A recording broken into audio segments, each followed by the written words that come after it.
ધોરણ 11 ચેપ્ટર 4 રાસાયણિક બંધન અને આણ્વીય રચના. તો અત્યાર સુધી આપણે પહેલા ચેપ્ટરમાં અણુ પરમાણુ આયનોની સંખ્યા વિશે સમજૂતી જોઈ ગયા. બીજા ચેપ્ટરમાં આપણે પ્રોટોન, ઇલેક્ટ્રોન, ન્યુટ્રોન અને ઇલેક્ટ્રોન રચના કેવી રીતે લખાય તેની સમજૂતી જોઈ ગયા. ત્રીજા ચેપ્ટરમાં આપણે તત્વોનું વર્ગીકરણ કેવી રીતે થયું એ જોઈ ગયા. હવે ચોથા ચેપ્ટરમાં આપણે તત્વો વચ્ચે કયા પ્રકારનો બંધ બનશે અને કેવી રીતે એ સ્થાયી આકર્ષણ બળ પ્રાપ્ત કરે છે તેની સમજૂતી આપણને જુદા જુદા ટોપિકમાં સમજાવેલી છે. જેમાં એક કેસોલ લુઈસનો અભિગમ, સંયોજકતા કોષના બંધનવાદ એટલે કે VSEPR સિદ્ધાંત, સંયોજકતા બંધન એટલે કે VB થિયરી અને આણ્વીય કક્ષક ચિતાર એટલે કે MO થિયરીના આધારે સમજાવી શકાય છે. તો શરૂઆતમાં વૈજ્ઞાનિકો સતત નવા સંશોધનો દ્વારા જુદા જુદા સંયોજનોની હકીકતો મેળવતા ગયા. પછી એ હકીકતોને ક્રમમાં ગોઠવતા ગયા અને એની સમજૂતીના આધારે હાલમાં ઘણી બધી હકીકતો કે જે સચોટ પુરાવા સાથે સાબિત થયેલી છે અને એનો આપણે ઉપયોગ કરીએ છીએ. હવે કેટલાક સુધારાના આધારે નવા સિદ્ધાંતોની અહીંયા સમજૂતી આપવામાં પણ આવેલી છે. એટલે અહીં પહેલું જ વસ્તુ તો જોઈએ તો દ્રવ્ય એક અથવા જુદા જુદા પ્રકારના તત્વોનું બનેલું છે. એટલે સામાન્ય પરિસ્થિતિમાં ઉમદા વાયુઓ સિવાયનું કોઈ તત્વ કુદરતમાં સ્વતંત્ર રીતે અસ્તિત્વ ધરાવતું જોવા મળ્યું નથી. કયું? ઉમદા વાયુઓ. ઉમદા વાયુ એટલે કયા થશે? નિષ્ક્રિય તત્વ. બરાબર. એના સિવાય બીજા કોઈ તત્વો એ સ્વતંત્ર અસ્તિત્વ ધરાવતા નથી. જે લાક્ષણિક ગુણધર્મ ધરાવતી સ્પીસીઝ અને પરમાણુના સમૂહને આપણે અણુ તરીકે ઓળખીએ છીએ.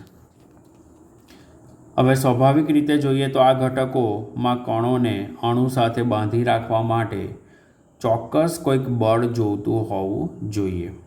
એટલે જુદી જુદી રાસાયણિક સ્પીસીસમાં જુદા જુદા ઘટકો એટલે કે પરમાણુ, અણુઓ અને આયનો ને એકબીજા સાથે જકડી રાખતા આકર્ષણ બળને આપણે રાસાયણિક બંધન તરીકે ઓળખીએ છીએ, જે ચેપ્ટરનો એક ભાગ છે. અને બીજો ભાગ છે એની આણ્વીય રચના, એ VB અને MO થિયરીના આધારે જોઈશું. ત્યાર પછી રાસાયણિક સંયોજનની રચના જુદા જુદા સંયોગીકરણના પરિણામ સ્વરૂપે આપણે અલગ અલગ મેળવી શકીએ છીએ. એવી રીતે આ ચેપ્ટરમાં કેસોલ લુઈસ અભિગમ, સંયોજકતા કોષ ઇલેક્ટ્રોન યુગ્મ અસર, આપાકર્ષણ એટલે VSEPR સિદ્ધાંત, સંયોજકતા બંધનવાદ VB થિયરી, આણ્વીય કક્ષકવાદ MO થિયરીની સમજૂતી આપણે જોવાની છે અને કેટલાક શબ્દો અહીંયા સમજવાના છે. સૌપ્રથમ રાસાયણિક બંધન અંગેનો કેસોલ લુઈસનો અભિગમ જોઈએ તો ઇલેક્ટ્રોનના સંદર્ભમાં. હવે મિત્રો, અગાઉ આપણે ત્રીજા ચેપ્ટરમાં જોઈ ગયા કે સૌપ્રથમ પરમાણુય ભારને ધ્યાનમાં આપ્યું, તેના આધારે તત્વોની ગોઠવણી કરવામાં આવી. પછી એમાં કેટલાક સચોટ પુરાવા ન મળ્યા એટલે પરમાણુ ક્રમાંકને ધ્યાનમાં લીધા અને પરમાણુ ક્રમાંકના આધારે આપણે જે તે તત્વોની ચોક્કસ ઇલેક્ટ્રોન રચના દર્શાવીએ છીએ અને એ ઇલેક્ટ્રોન રચનાના આધારે આપણે એના રાસાયણિક અને ભૌતિક ગુણધર્મની સમજૂતી આપી શકીએ. અને છેલ્લે ઓક્સિડેશન આંકના આધારે પણ એ વસ્તુ આપણે જોઈ ગયા છે. એટલે કેસોલ અને લુઈસે એવું સમજાયું કે પરમાણુને એક ધનભાર ધરાવતો કર્નલ સ્વીકાર્યો અને એ કેન્દ્રમાં રહેશે, જ્યારે બહારના ભાગમાં ઇલેક્ટ્રોન કે જે વર્તુળાકાર માર્ગમાં ગતિ કરે છે, જે અગાઉ પણ આપણે જોઈ ગયા છે. હવે અહીંયા ફરી પાછું લો ઓફ ઓક્ટેટ એટલે કે 8 ઇલેક્ટ્રોન એ કર્નલની આસપાસ સમઘનના 8 ખૂણા પર ગોઠવાયેલા હોઈ શકે. બરાબર. તો મિત્રો, એ જે રચના છે એની સમજૂતી આપણને આ રીતે લઈ શકીએ છીએ આપણે કે એ કેવી રીતે આઠેય ખૂણાઓ પર એ ગોઠવાયેલા હોઈ શકે. તો એના માટે તમે અહીંયા જુઓ તો સમઘન, તો આપણે આ એક સમઘન દોરીએ છીએ. આ એક મેં સમઘન દોરું છું. તેલનો ડબ્બો મિત્રો, બીજું કંઈ દોરતો નથી, જે આપણે પદાર્થ ચિત્રમાં દોરતા હતા. હવે એના 8 ખૂણા, 8 ખૂણામાં લઉં તો આ પહેલો ખૂણો, બીજો ખૂણો, ત્રીજો ખૂણો, ચોથો ખૂણો, પાંચમો, છઠ્ઠો, સાતમો અને 8મા ખૂણા પર ગોઠવાયેલા છે એવું કહે છે આપણને. ક્લિયર? ઓકે. હવે ત્યાર પછી 8 ખૂણા પર ગોઠવાયેલા હોય છે. આમ સોડિયમનો બાહ્ય કક્ષાનો ઇલેક્ટ્રોન સમઘનના એક ખૂણા પર ગોઠવાશે, જ્યારે ઉમદા વાયુની બાહ્ય બાબતમાં 8 ઇલેક્ટ્રોન ગોઠવાયેલા જોવા મળે છે. એટલે હવે એની સમજૂતી આપણે લઈએ. તો એની સમજૂતી હું તમને આ રીતે આપી શકું કે સોડિયમ, તો સોડિયમ માટે Na નો પરમાણુ ક્રમાંક 11. તો આ પરમાણુનું કેન્દ્ર છે. પરમાણુના કેન્દ્રની આ પહેલી કક્ષા, ત્યાર પછી હું લઉં છું આ બીજી કક્ષા, ત્યાર પછી હું લઉં છું આ ત્રીજી કક્ષા, અને એ કક્ષામાં ઇલેક્ટ્રોન મૂકતા જઈએ. તો પહેલી કક્ષામાં 2 ઇલેક્ટ્રોન, કારણ કે S કક્ષા કેટલી જ છે.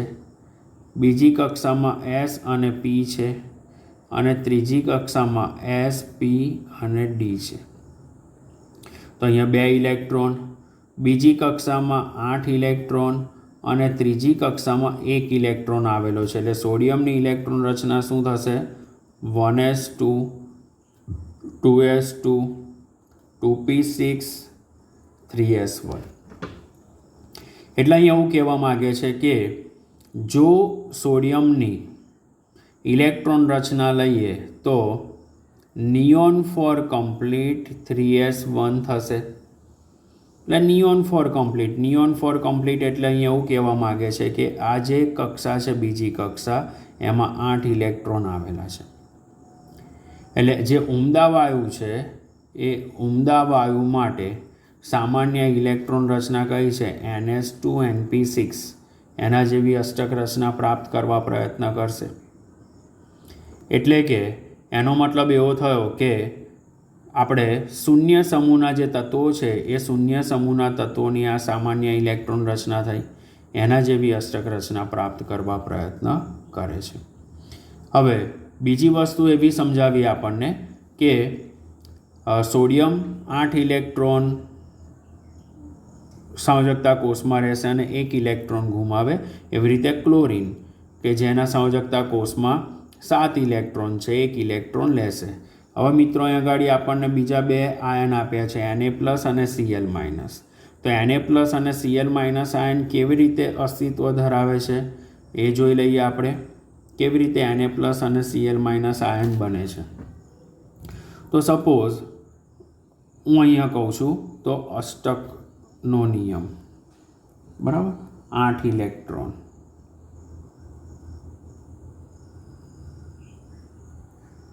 8 ઇલેક્ટ્રોન એટલે અષ્ટકનો નિયમ. તો હું સોડિયમની ઇલેક્ટ્રોન રચના લખું છું. 1s2, 2s2, 2p6, 3s1. It gives Na plus electron. એટલે હવે ઇલેક્ટ્રોન રચના કઈ થઈ જશે? 1s2, 2s2, 2p6, 3s0. એટલે મિત્રો અહીંયા તમે જોશો તો 8 ઇલેક્ટ્રોન હવે બહારની કક્ષામાં છે એવું કહેવાશે. કેમ? તો કે ત્રીજી કક્ષાના ઇલેક્ટ્રોન 0 થયા. હવે એવી જ રીતે હું ક્લોરિન માટે જાઉં છું. Cl ઇલેક્ટ્રોન રચના 1s2, 2s2, 2p6, 3s2, 3p5, બરાબર. 1 ઇલેક્ટ્રોન મેળવે છે અને શેમાં કન્વર્ટ થાય છે? Cl-. તો મિત્રો અહીંયા તમે જોશો તો આ જે બહારની કક્ષા છે, બહારની કક્ષામાં કેટલા ઇલેક્ટ્રોન છે? 7. 8 ઇલેક્ટ્રોન કરવા માટે કેટલા ઇલેક્ટ્રોનની જરૂર પડે છે? એને 1 ઇલેક્ટ્રોનની. એટલે હવે એની ઇલેક્ટ્રોન રચના કઈ થશે? તો કે 1s2 2s2 2p6 3s2 અને 3p6. તો આ જેની ઇલેક્ટ્રોન રચના કઈ થઈ ગઈ? 3s2 3p6. બરાબર. તો એ પણ 8 ઇલેક્ટ્રોન ધરાવે છે એવું કહેવાય. તો આ રીતે એ 8 ઇલેક્ટ્રોન ધરાવી ધનાયન અને ઋણાયન એક જટિલ કોષની રચના કરે છે એવું કહે છે. અને એ જટિલ કોષની રચના આપણે આ રીતે લઈ શકીએ. તો એ જટિલ કોષને હું આ રીતે દોરું છું. હમણાં 8 ખૂણા જે દર્શાવ્યા હતા એ 8 ખૂણા પર જ જઉં છું.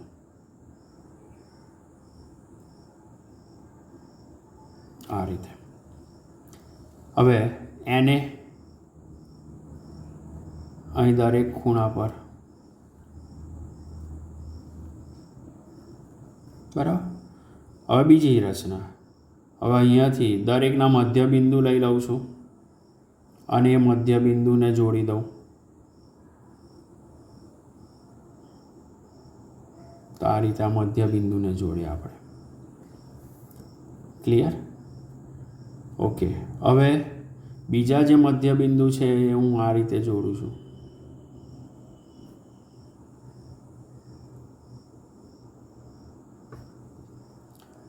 અહીંયાથી આમ જશે અને અહીંયાથી આમ આવશે. કેટલી જટિલ રચના થઈ ગઈ. હવે હું ક્લિયર કહી શકું છું તમને કે આ જે છે એ કોના માટે? Cl minus. અને આ જે છે એ કોના માટે? Na+. તો Na+ અને Cl માઇનસ એકાંતરે ગોઠવાયેલા હશે. જોજો, આ NaCl Na, NaCl Na, NaCl Na, NaCl Na, NaCl Na, બરાબર. NaCl. હવે એવી રીતે આપણે જઈએ તો આ Cl છે, અહીંયા Cl આવશે. આ Cl છે, અહીંયા Cl આવશે. બરાબર. આ Cl છે, અહીંયા Cl આવશે. એવી રીતે અહીંયા Cl આવશે. હવે હું એને દોરું છું. બરાબર. તો આ Na આવશે. અહીંયાથી ગયા અહીંયા Na આવશે. અહીંયા Na આવશે. આ જે મધ્યનો ભાગ આવ્યો ત્યાં Cl અને આ જે નીચેનો ભાગ આવ્યો ત્યાં Na આવશે. બરાબર. હવે અહીંયા જુઓ તો આ Cl આવશે. અહીંયા તમે જુઓ તો અહીંયા Cl આવશે. ક્લિયર? તો આ NaClની જટિલ રચના મેં તૈયાર કરી. તો એક ધનાયનની આજુબાજુ એક ઋણાયન, ત્યાં ઇલેક્ટ્રોન, એટલે સપોઝ એવું સમજો કે Na ઇલેક્ટ્રોન કોને આપ્યો? Clને. Na ઇલેક્ટ્રોન Clને આપ્યો એટલે Na શેમાં કન્વર્ટ થયો? Na+. અને ક્લોરીન શેમાં કન્વર્ટ થયો? Cl minus. અને Na એક ઇલેક્ટ્રોન ગુમાવીને NH2NP6 જેવી અષ્ટક રચના ધારણ કરી, જ્યારે ક્લોરીને એક ઇલેક્ટ્રોન મેળવીને NH2NP6 જેવી અષ્ટક રચના ધારણ કરશે. બરાબર.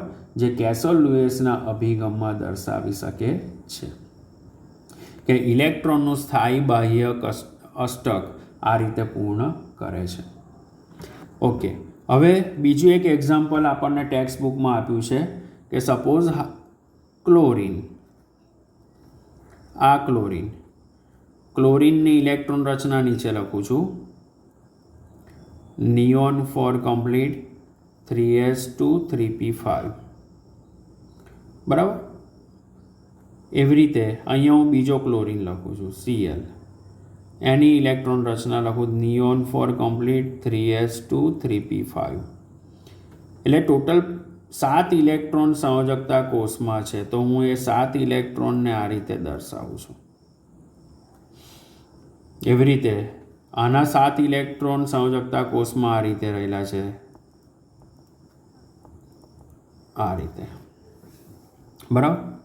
હવે એમની વચ્ચે આ રીતે ઇલેક્ટ્રોનની શું થશે? ભાગીદારી. અને એ બંને એકબીજા સાથે ભાગીદારી કરીને શેમાં કન્વર્ટ થશે? Cl2. એવી રીતે Fe માટે પણ લઈ શકો.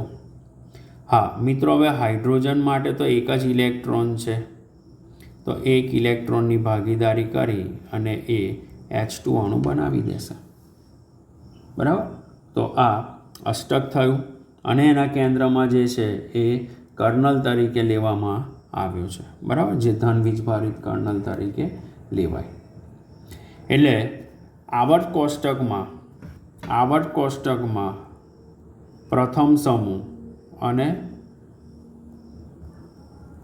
17મો સમૂહ. પ્રથમ સમૂહ એ વધુ ધન વીજભારિત છે અને 17મો સમૂહ એ વધુ ઋણ વીજભારિત બને. હવે મિત્રો હું 21 તો નહીં, 3 થી 10ની ઇલેક્ટ્રોન રચના લખું છું. તો lithium 3, helium 4 complete 2s1, beryllium 4, helium 4 complete 2s2, boron 5, helium 4 complete 2s2 2p1, carbon 6, helium 4 complete 2s2 2p2, nitrogen 7, helium 4 complete 2s2 2p3, oxygen 8, helium 4 complete 2s2 2p4, fluorine 9, helium 4 complete 2s2 2p5 અને neon 10, helium 4 complete 2s2 2p6. હવે મારે જવું છે Louis સંજ્ઞા. ક્યાં જવાનું છે મારે? લુઈસ સંજ્ઞા લખવાની છે.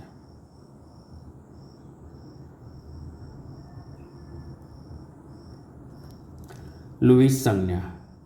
તો લુઈસ સંજ્ઞા કેવી રીતે દર્શાવી શકીશ? તો મારે જે તત્વ છે એ તત્વ ને હું લઈશ, એની સંજ્ઞા લખીશ. તો કે અહીંયા ગાડી લિથિયમ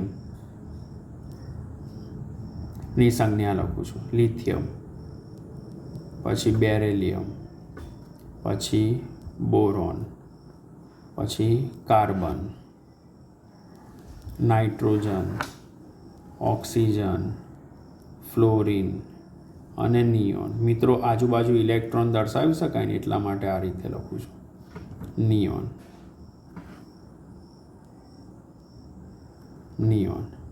હવે હું ઇલેક્ટ્રોન એના સંયોજકતા કોષમાં દર્શાવું છું. તો કે લિથિયમના સંયોજકતા કોષમાં કેટલા ઇલેક્ટ્રોન છે? 1. તો આ લુઈસ સંજ્ઞા થઈ લિથિયમની. બેરેલિયમમાં એના કેટલા ઇલેક્ટ્રોન છે? 2. તો આ એની લુઈસ સંજ્ઞા થઈ 2s2. એટલે સૌથી બહારની કક્ષામાં રહેલા ઇલેક્ટ્રોનને આ રીતે દર્શાવવાનો રિવાજ છે, જેને લુઈસ સંજ્ઞા તરીકે દર્શાવીએ. બોરોનમાં કેટલા છે? 3. તો એને આ રીતે દર્શાવાશે.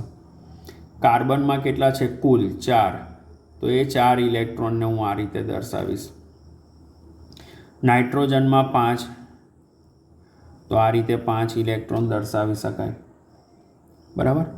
ઓક્સિજનમાં 6. તો ઓક્સિજનમાં 6 ઇલેક્ટ્રોનને આ રીતે દર્શાવું.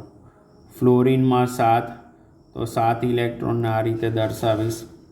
અને નિયોનમાં 8. તો 8 ઇલેક્ટ્રોનને હું આ રીતે દર્શાવી શકું. તો આ જે દર્શાવ્યું એ શું થયું? તો કે એ લુઈસ સંજ્ઞા તરીકે દર્શાવાય. બરાબર. તો એનો મતલબ એવો થયો કે લુઈસ સંજ્ઞાના સમર્થનમાં આપણે જઈએ તો આ શું કહેવાશે? તો કે એની સંયોજકતા કહેવાશે. એની શું કહેવાય? એની સંયોજકતા કહેવાય. એટલે આના મદદથી એની સંયોજકતા નક્કી કરવાની આપણને સરળતા રહેશે, અથવા તો એને સંયોજકતા ઇલેક્ટ્રોન પણ કહેવામાં આવે છે. એટલે લુઈસ સંજ્ઞામાંથી ઇલેક્ટ્રોનની સંખ્યા અને 8માંથી બિંદુની સંખ્યા બાદ કરીએ તો આપણને એની સંયોજકતા પ્રાપ્ત થાય છે. તો આ એની સંયોજકતા થઈ ગઈ.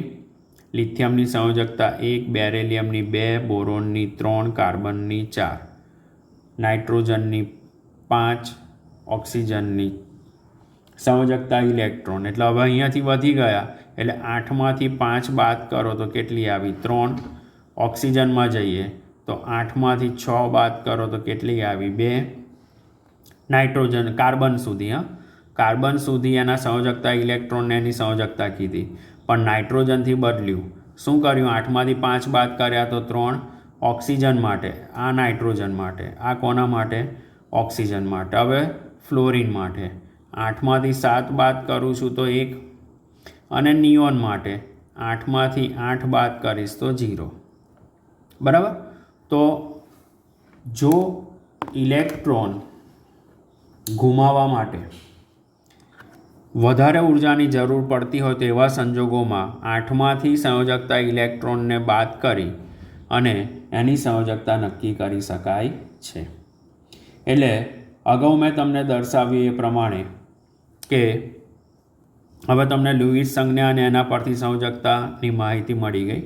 હવે મેં અગાઉ કેસોલ લુઈસના જે સંબંધ છે એની હકીકત હું NH2NP6ના આધારે સમજાવી ગયો કે જેની રચના અહીંયા સમજાવેલી છે. સોડિયમ 1 ઇલેક્ટ્રોન ગુમાવીને એની જેવી, ક્લોરિન 1 ઇલેક્ટ્રોન મેળવીને અષ્ટક રચના પૂર્ણ કરે છે. બરાબર. એવી રીતે બીજું એક એક્ઝામ્પલ મિત્રો આપણને અહીં લીધું છે CaF2.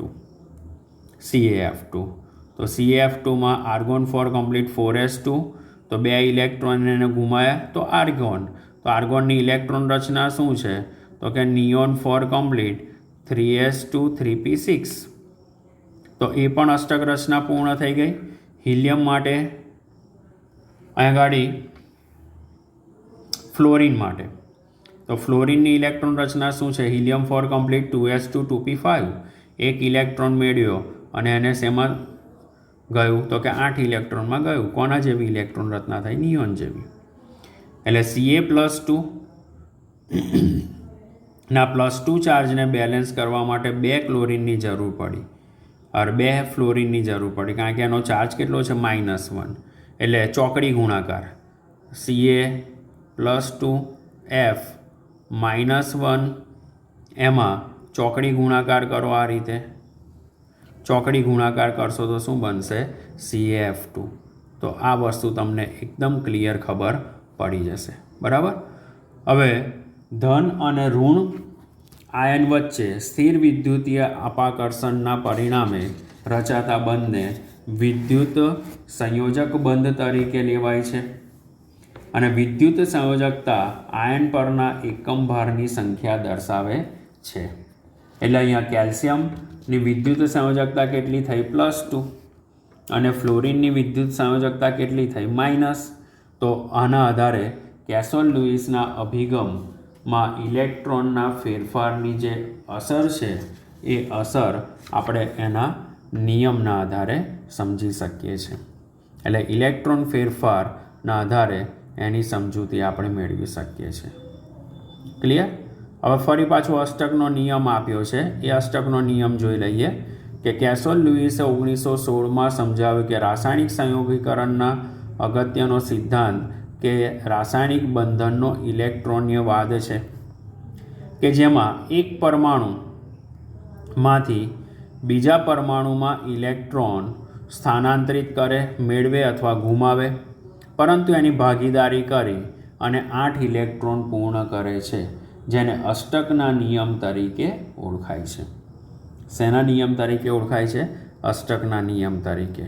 તો હવે એ અષ્ટકના નિયમમાં લેંગમુરે એવું કીધું કે લેંગમુરે 1919માં લુઈસની ધારણામાં સુધારો દર્શાવ્યો અને એને એવું કીધું કે જે અષ્ટકનો નિયમ છે, અષ્ટકના નિયમમાં સ્થાયી સમઘનીય રચના દરેક અણુમાં જોવા મળતી નથી, એટલે એને સહસંયોજક બંધનો પર્યાય દાખલ કર્યો અને સંયોજકતા બંધના પર્યાયમાં એને એવું કીધું કે જો ક્લોરીનના 2 અણુની રચના લેવામાં આવે તો ક્લોરીન વચ્ચે એક ઇલેક્ટ્રોન આવેલો છે. આથી એક ઇલેક્ટ્રોનનું જો યુગ્મ બનાવે તો પણ એ આર્ગોન જેવી અષ્ટક રચના પૂર્ણ કરે છે. આથી એ અષ્ટક રચના આ રીતે લઈ શકાય. ક્લોરીનના સંયોજકતા કોષમાં જોઈએ તો neon four complete 3s2 3p5 બરાબર. આ એક ઇલેક્ટ્રોન છે એનો, આ એક ઇલેક્ટ્રોન આ ક્લોરીનનો 1 2 3 4 5 6 અને 7. આ બીજા ક્લોરીનનો 1 2 3 4 5 6 અને 7. તો આ ઇલેક્ટ્રોનની ભાગીદારી કરીને પણ 8 ઇલેક્ટ્રોન ગણતરીમાં આવે છે. ભાગીદારીમાં બંને ભાગીદારોનો હિસ્સો કેવો હોય છે? સરખો, કે જે આપણે બિંદુઓના ઇલેક્ટ્રોન દ્વારા એ લુઈસ રચના તરીકે ઓળખવામાં આવે છે. એટલે દરેક બંધ પરમાણુઓ વચ્ચે ઇલેક્ટ્રોનની ભાગીદારીથી પરિણમે છે. દરેક સંયોજાતો પરમાણુ ભાગીદારી યુગ્મને ઓછામાં ઓછો 1 ઇલેક્ટ્રોન આપે છે અને ઇલેક્ટ્રોનની ભાગીદારીના પરિણામે ઉમદા વાયુ જેવી અષ્ટક રચના ધારણ પણ કરે છે. તો એના માટે મિત્રો આપણે બીજું એક એક્ઝામ્પલ લીધું છે H2O. H2Oમાં ઓક્સિજનના સંયોજકતા કોષમાં 1 2 3 4 આ 5 અને આ 6. હવે હાઇડ્રોજનનો લઉં તો આ હાઇડ્રોજનનો આ એક ઇલેક્ટ્રોન, આ હાઇડ્રોજનનો એક ઇલેક્ટ્રોન. તો નિષ્ક્રિય તત્વમાં હિલિયમ જ એક એવું અપવાદરૂપ છે કે જેમાં ડબલેટની રચના જોવા મળે છે, એટલે કે 2 ઇલેક્ટ્રોન આવેલા છે. બાકી બધામાં સામાન્ય ઇલેક્ટ્રોન રચના કેવી છે? તો કે NS2 NP6 ઓક્ટેટ જેવી જોવા મળે છે. એટલે આ H2Oનું ઉદાહરણ અને આ જે ઉદાહરણ છે એ કોનું છે? CCl4. 8 ઇલેક્ટ્રોન મિત્રો ગણી લેજો, તમને ક્લિયર થઈ જશે. બરાબર. પણ H2Oમાં જ એક ડબલેટ જોવા મળશે હાઇડ્રોજન માટે. બરાબર. બાકી બધે ઓક્ટેટનો નિયમ જોવા મળે છે.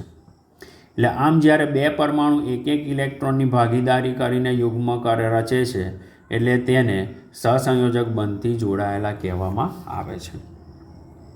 હવે ઘણા અણુઓ પરમાણુઓ વચ્ચે આપણે બહુબંધ જોવા મળશે. બહુબંધ એટલે 2 કરતાં વધારે. તો એવા સંજોગોમાં પણ ત્યાં આગળ 2 ઇલેક્ટ્રોન યુગ્મની ભાગીદારી કરશે. તો એવા સહસંયોજક બંધને આપણે દ્વિબંધ તરીકે ઓળખીશું. ઉદાહરણ લઈએ છીએ કાર્બન ડાયોક્સાઇડ.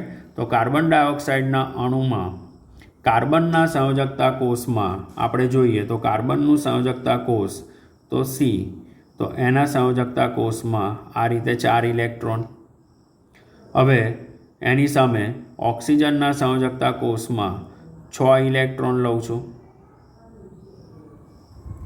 બરાબર. આ ઓક્સિજનના સંયોજકતા કોષમાં 6 ઇલેક્ટ્રોન લઉં છું.